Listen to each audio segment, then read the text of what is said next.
जुनी सुधाकर मराठे 9.5 शासकीय माध्यमिक आश्रमशाळा मुलचरा. तुमच्या मॉडेलचं नाव काय आहे? मॉडेल ठीक आहे इमर्जन्सी मोबाईल चालतो. ठीक आहे. कसं केलं आहे तुम्ही याला शब्द काय केलं आहे सांगा बरं. चाक फिरवलं. तुम्ही काय केलं हे इथे एक चाक बनवलेलं आहे बरोबर. आणि हा जर फिरवला तर काय होतो?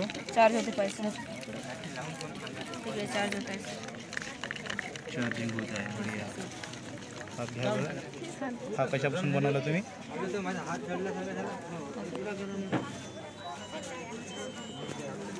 याला काय म्हणतात बेटा? मोटरला तुम्ही काय केलं एक वायर दोन्ही वायर तिकडे कनेक्ट केली आणि या मोटरला फिरवत आहात. म्हणजे हे नाही का मेकॅनिकल एनर्जीचं रूपांतर इलेक्ट्रिकल एनर्जी. LED कुठे बरोबर